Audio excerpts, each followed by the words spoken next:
¿Cuánto más puede resistir un país que lleva 10 años partiéndose el alma por dentro?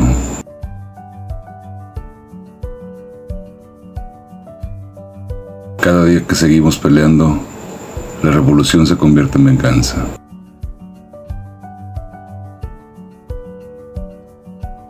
¿Qué haría usted en mi lugar?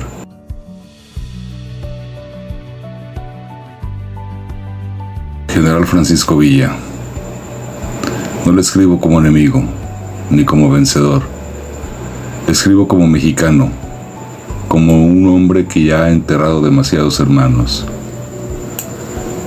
Sé que nos separa la sangre y la historia, que nuestros caminos se cruzaron en trincheras, no en mesas de diálogo, pero el país que defendimos ya no aguanta más. Si usted aún ama esta tierra como dice, y como yo creo, entonces lo invito a hablar, a firmar no una rendición, sino un acuerdo digno, uno que ponga fin a la guerra y le dé a sus hombres una vida que no dependa del fusil. Le propongo reunirnos en tierra neutral, en Sabinas, Coahuila, el día que usted elija, sin emboscadas, sin dobleces, solo usted y yo, y el futuro de México en la mesa. Con respeto y voluntad de paz, Adolfo de la Huerta.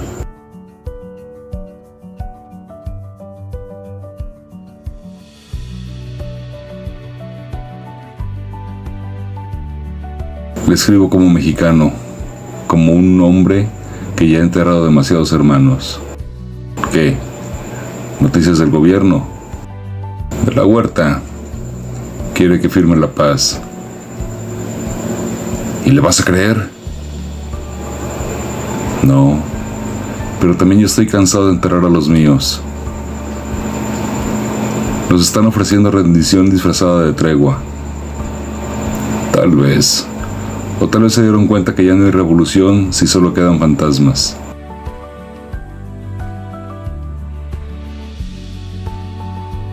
No una rendición, un acuerdo digno. Mis hombres merecen más que la muerte, pero ¿puedo confiar? ¿Puedo creer que esta vez sí cumplen su palabra? Zapata creyó los acuerdos y lo mataron en una emboscada. Pero si no hablo, seguirán cayendo.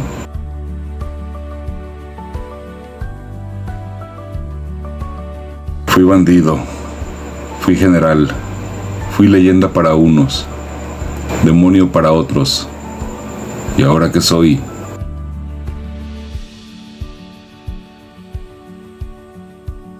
Si lo que dice de la Huerta es cierto, tal vez valga la pena escucharlo. Pero si miente, esta firma será mi tumba.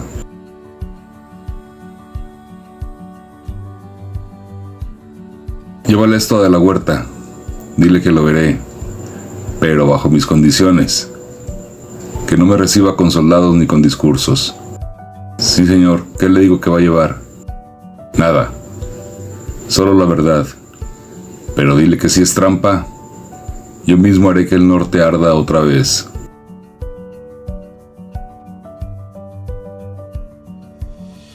Acepto su invitación, pero sepa que no firmo por miedo ni por debilidad. Si nos sentamos, será entre hombres y con las manos limpias. No olvide que el que ha vivido en guerra no olvida cómo usar la pólvora. Y así comenzó el camino hacia Sabinas, no con fusiles ni caballos, sino con papel, con duda, con orgullo herido, pero también con un atisbo de esperanza. Porque a veces la guerra se cansa de sí misma y cuando eso pasa, hasta los gigantes se sientan a hablar.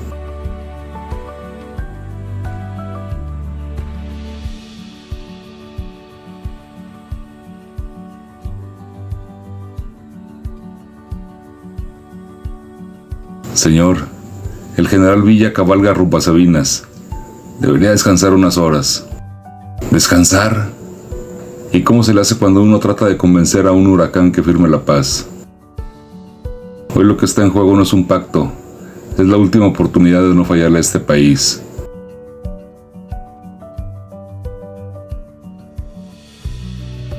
Paz. ¿Qué paz? La paz no la hacen los papeles. La hace el hambre cuando ya no te queda fuerza para disparar. O cuando ya enterraste demasiados amigos.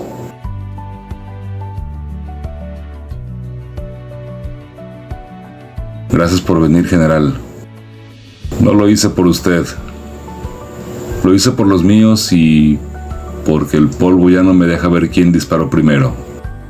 Entonces venimos por lo mismo, que la guerra termine, que este país respire. ¿Respirar? ¿Usted sabe cuántos niños han muerto sin saber por qué su padre se fue a la guerra? ¿Cuántas madres entierran a sus hijos y maldicen todos los bandos? Más de los que debería contar un país que se dice libre. Entonces dígame, ¿por qué debo confiar ahora en un gobierno que hace un año perseguía a mis hombres como perros?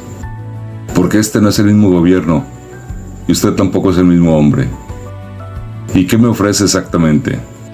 Amnistía total, paz, territorio en Canutillo, para que usted y los suyos vivan en tranquilidad.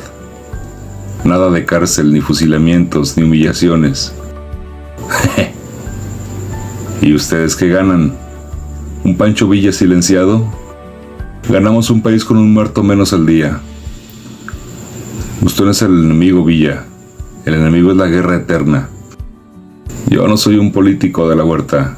No sé hablar bonito, pero sí sé reconocer una trampa. Le aseguro, general, que no es una trampa. Es un intento. Desesperado, sí, pero sincero. ¿Y qué va a pasar con mis hombres? Con los que me siguieron cuando todos me daban la espalda. Tendrán tierra. Serán tratados con respeto, pero deben dejar las armas. México necesita obreros y campesinos, no soldados eternos.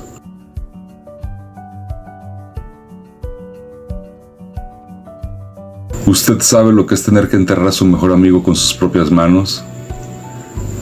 ¿Sabe lo que es prometerle a un pueblo que no se rendirá y que ahora tengo que venir aquí a decirles que bajen el fusil?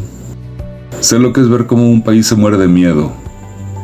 Y si usted y yo no hacemos algo hoy, el próximo Villa será un niño de 14 años que no entiende por qué tiene que matar. Yo no me rindo de la Huerta. No le pido que se rinda, le pido que se quede vivo.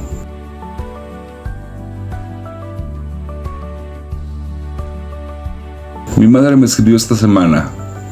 Me dijo: Francisco, ¿de qué sirve ser un general si no puedes venir a comer con tu familia sin miedo? Tal vez ya es hora de volver a comer en paz. Entonces, firmaré. Pero si uno solo de mis hombres es traicionado, lo juro por mi bigote, me vuelvo a levantar. Eso no va a pasar, se lo prometo.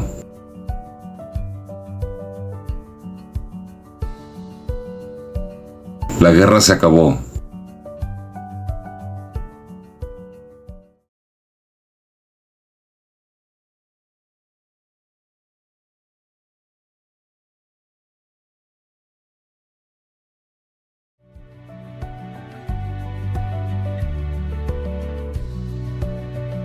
Bueno, pero ¿qué es el tratado que firmaron Villa y de la Huerta? Convenio de pacificación entre el ciudadano Francisco Villa y el gobierno constitucionalista de la República. Sabinas, Coahuila, a 28 de julio de 1920. En la villa de Sabinas, reunidos el ciudadano Adolfo de la Huerta, presidente provisional de los Estados Unidos Mexicanos, y el ciudadano Francisco Villa, general en jefe de la antigua División del Norte, con el fin de poner término al conflicto armado que por años ha afligido la nación, y en nombre del pueblo mexicano se conviene lo siguiente.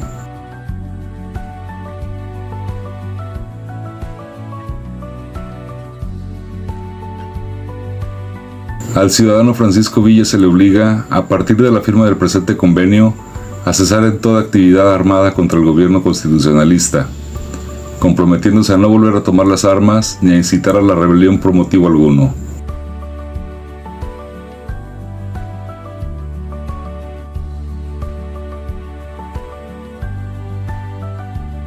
El gobierno federal otorga al ciudadano Francisco Villa, así como a los jefes, oficiales y soldados que han combatido bajo su mando, amnistía total y completa e incondicional, quedando absueltos de toda responsabilidad civil, penal o militar, derivada de sus acciones durante el conflicto.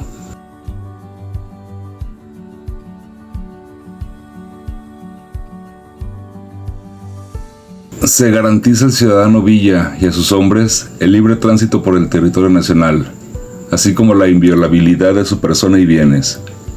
No podrán ser molestados por autoridad alguna, en razón de su pasado militar.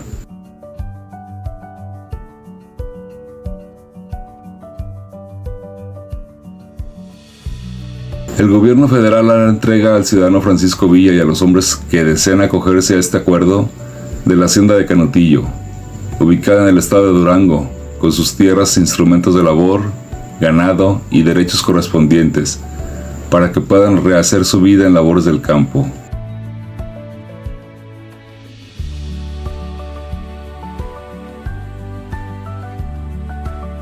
Los soldados y oficiales de la División del Norte podrán, según su voluntad, incorporarse al Ejército Nacional bajo las condiciones que establezca la Secretaría de Guerra.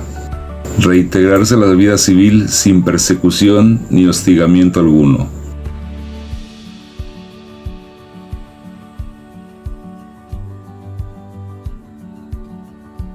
El ciudadano Villa declara su decisión de retirarse de toda actividad política y militar, residiendo en la hacienda de Canutillo o en cualquier otro lugar del país que estime conveniente, pero siempre dentro del marco de la legalidad.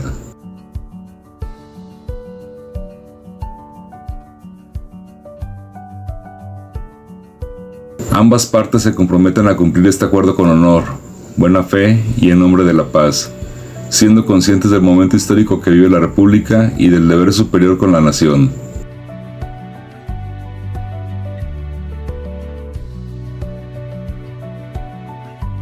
El presente convenio surtirá efecto a partir de su firma y será registrado ante las autoridades civiles y militares competentes para su pleno reconocimiento. Firmado en Sabinas, Coahuila, a los 28 días del mes de julio de 1920. Por el Gobierno de la República, Ciudadano Adolfo de la Huerta, Presidente Provisional de los Estados Unidos Mexicanos.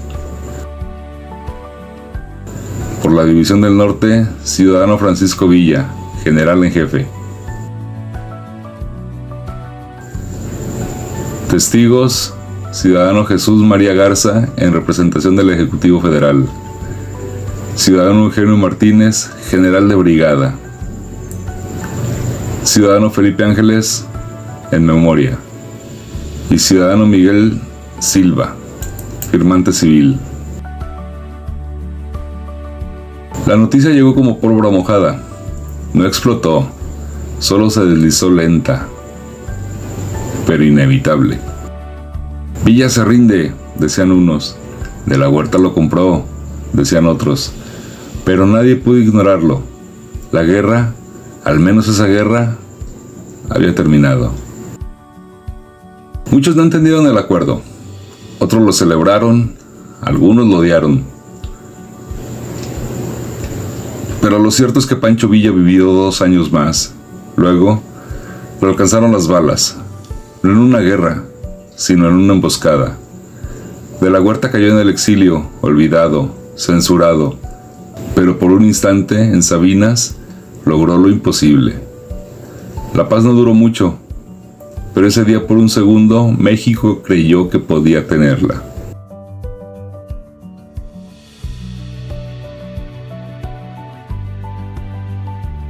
Hoy no se trata de levantar la imagen de un hombre. No se trata de idealizar a Pancho Villa, ni a De la Huerta, ni a Madero, ni a ningún fantasma de bronce. Porque ya estamos hartos de estatuas que no nos hablan, de nombres en avenidas que no pisan el lodo, de retratos colgados en salones donde nunca se escucha al pueblo. No. Hoy se trata de levantar la causa, la verdadera, esa que no cabe en discursos de campaña, esa que no se firma en una oficina alfombrada, esa que no se traiciona por una curul. Hablo de la causa del campesino que no tiene agua mientras los políticos riegan sus campos de golf, del obrero que trabaja 12 horas y apenas lleva frijoles a su casa, mientras los senadores se suben el sueldo sin vergüenza, de la madre que busca a su hijo desaparecido en un país donde la impunidad tiene nombre, apellido Y fueron. Hoy no gritamos ¡Viva Villa! Por nostalgia. Gritamos porque la rabia sigue viva, porque seguimos huérfanos de líderes valientes, porque seguimos viendo cómo los gobiernos se desfilan y ninguno se detiene a mirar los ojos del pueblo. Y sí, Villa cometió errores, y vaya que los cometió, pero que la historia lo juzgue, pero que también recuerde su mayor virtud: jamás se arrodilló ante el poder. Así que si hay algo que recuperar, no es el sombrero, ni la pistola, ni el caballo, es el coraje. El coraje de enfrentar una clase política tibia, indolente y sorda. El valor de no callarse, de no esperar más, de no negociar con la verdad. Hoy no declaramos la guerra a un gobierno en específico, la declaramos a la cobardía de no hacer nada, a la falta de compromiso, a los que se llenan la boca diciendo México es primero, mientras venden el país por debajo de la mesa. Y si eso incomoda, que incomode, porque la comodidad es lo que nos está matando. Por eso hoy, desde esta trinchera de palabras, desde este video, desde esta voz, no invocamos a Villa, invocamos lo que nadie quiere decir: que se acabe el silenciado, que se levante la dignidad, que la historia no se repita, pero tampoco se olvide. Porque si México va a tener futuro, será con verdad, con justicia, o no será. Y eso no lo firmamos en un tratado, lo gritamos con el alma. La paz firmada en Sabinas tardó semanas en sentirse, y solo unos años en romperse. Villa vivió en Canutillo, en silencio, pero el silencio nunca fue garantía de perdón. Y en 1923 las balas volvieron, no en batalla, sino en emboscada.